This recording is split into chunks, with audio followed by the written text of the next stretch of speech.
mahasiswa itu adalah fokus sebenarnya, atau objek atau subjek utama dari pengelolaan perguruan tinggi. Kalau kita katakan kita ingin menambah jumlah profesor, menambah jurusan, itu apa alasannya? Alasannya adalah untuk mahasiswa, kan?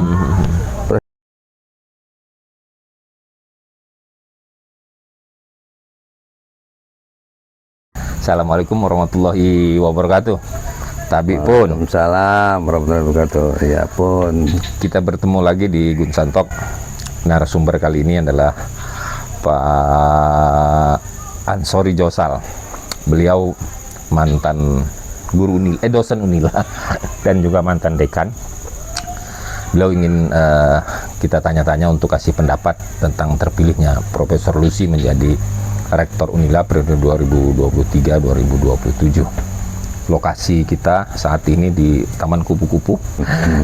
Bang An, coba kasih pendapat ya kan. Bang An ini kayaknya dari awal D3 Teknik Sipil ya. Teknik Sipil ya dulu ya. teknik sipil. Teknik Sipil terbentuk di Unila sudah ikut mengajar di situ ya. Ya. Habis lulus dari ITB langsung ke situ, Bang. Ya, enggak langsung. Enggak langsung ya. Saya bergabung di Unila itu akhir tahun 1982.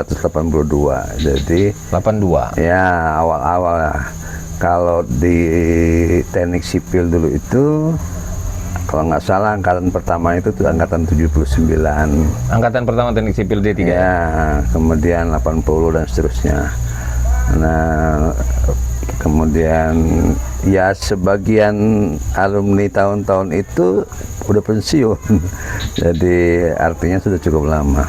Nah, saya alumni apa nih? Alumni dosen maksudnya? Alumni lulusan kita. Oh, lulusan di sana udah pada pensiun. Memang dulu waktu saya masuk itu masih apa namanya? Fakultas Teknologi, Fakultas non gelar. Non gelar teknologi. Kalau tekniknya kan pertanian ya. Dulu yang S1-nya pertanian. Itu. Nah, Bang An, kan Prof Lucy sudah terpilih ya. Angkatan berapa dia itu di D3 Teknik Sipil ya? S1-nya kan bukan dari Unila ya, S1-nya D3-nya ya. D3-nya dari Unila. Nah, pernah ngajar beliau seperti apa, Bang?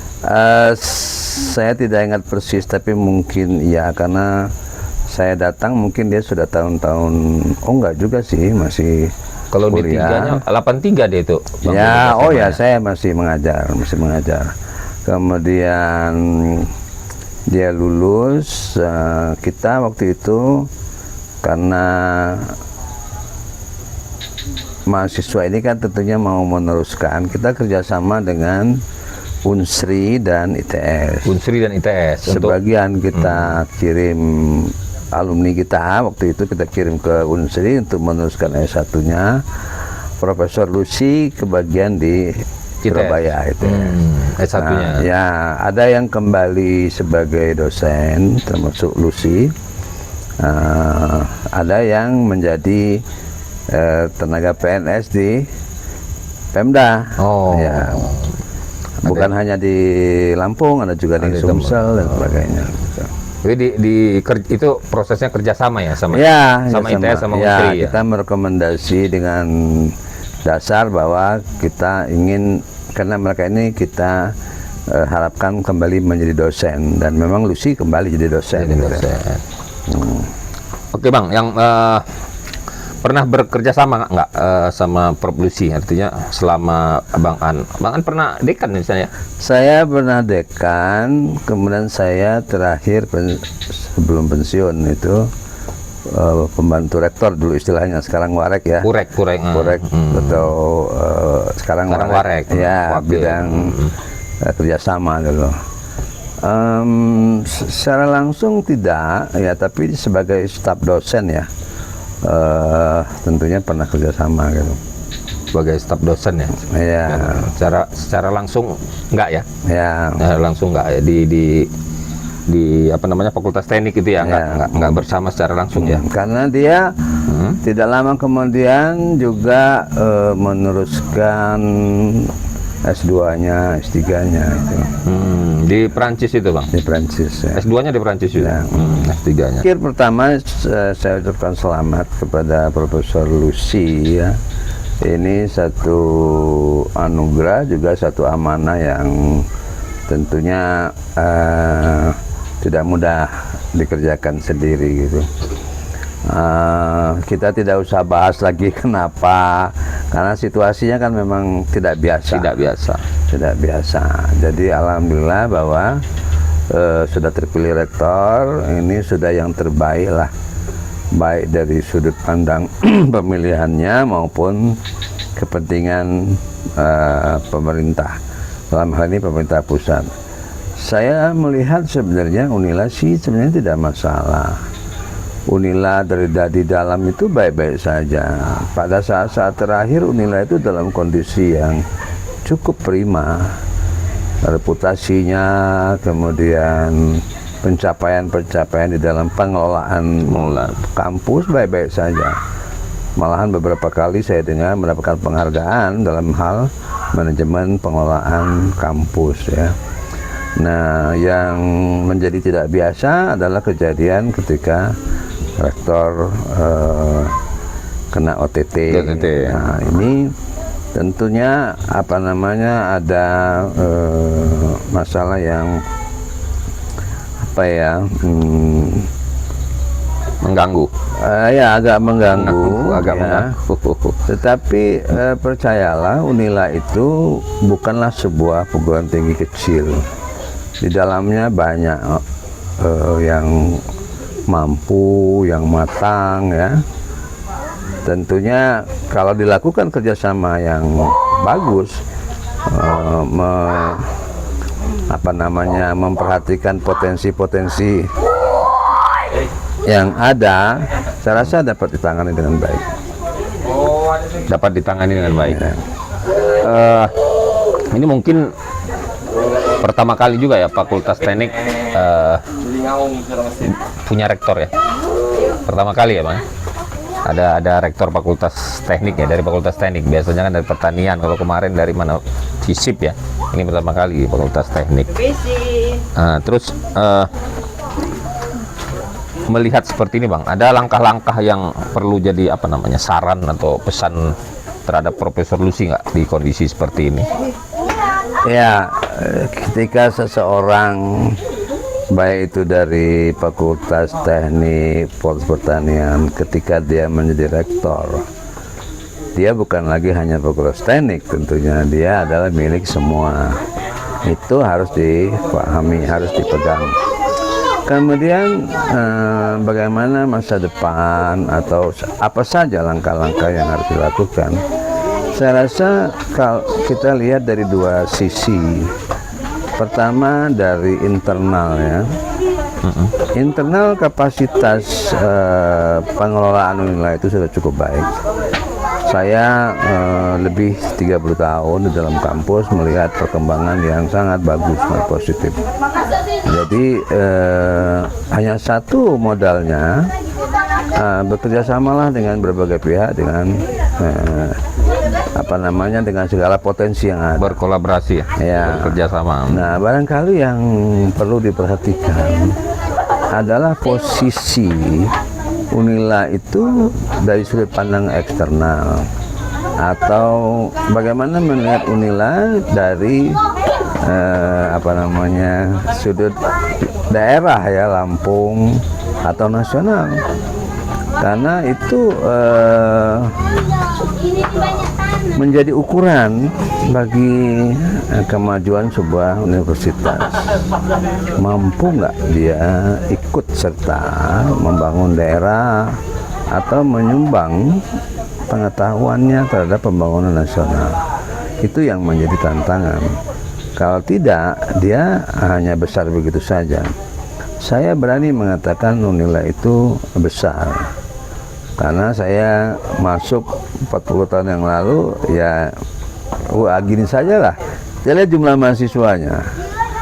mahasiswanya sekarang hampir 30.000. Iya. Itu udah beberapa kali lipat dari katakanlah 30 tahun yang lalu.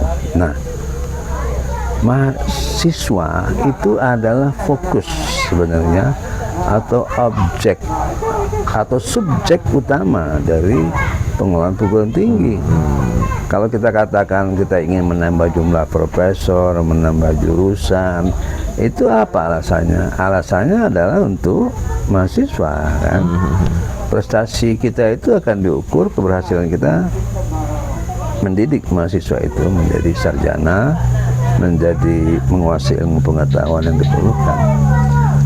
Dari sudut ini akan kelihatan begitu banyak pelayanan-pelayanan yang harus ditingkatkan terhadap mahasiswa.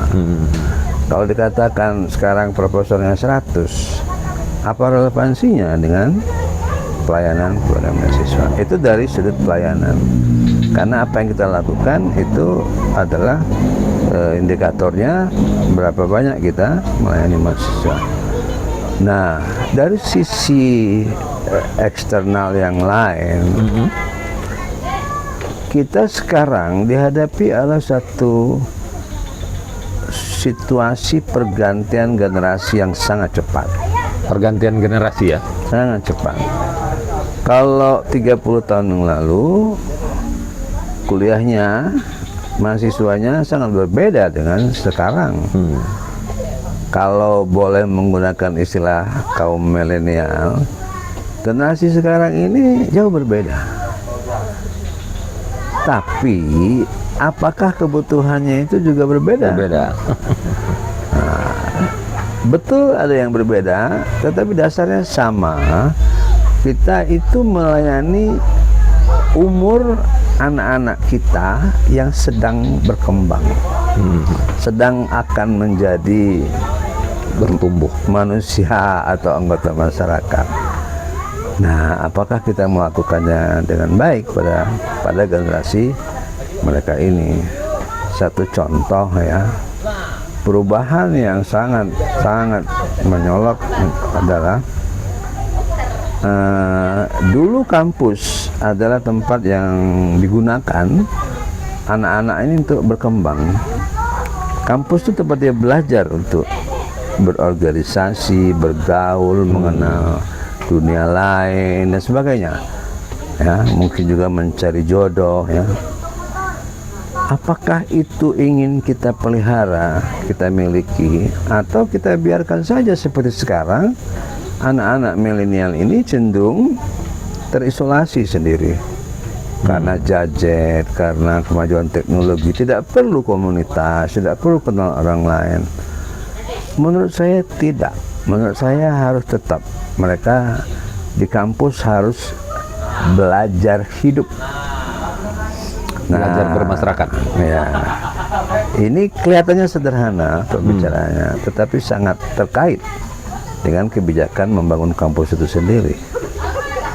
Kalau namanya universitas itu kan bermacam-macam, tapi varsity ya, itu menjadi berkumpul di satu. Ada jurusan pertanian, ada jurusan teknik, ada sipil, ada ini. Kesempatan untuk bertemu dengan disiplin-disiplin ilmu lain itu ada di situ. Sebelum dia nanti terjun ke di masyarakat, yang sudah pasti dia akan ketemu begitu banyak perbedaan. Nah, ini barangkali sesuatu yang tidak kelihatan. Nah, maksud saya ini titipannya bukan buat rektor saja, buat semua unila semuanya. Apakah kampus ini tetap ingin dijadikan tempat anak-anak yang pada umurnya menjadi siap untuk menghadapi kehidupan. Jadi ini sebuah filosofi memang, tapi itu mendasar. Jadi bukan soal transfer knowledge saja, bukan transfer pengetahuan. Apalagi kita ditantang 2045 ini 100 tahun Indonesia merdeka. 101 abad kita merdeka ini, kita harus menjadi bangsa yang tangguh. Bangsa yang tangguh itu berarti sebagian besar, katakanlah di atas 70%, rakyat Indonesia itu, masyarakat Indonesia itu harus tangguh. Tangguh itu sehat, pintar, cerdas dan mampu istilahnya unggul, ya, pakai satu kata aja lah, unggul. Nah, siapa yang berperan di situ? Kampus.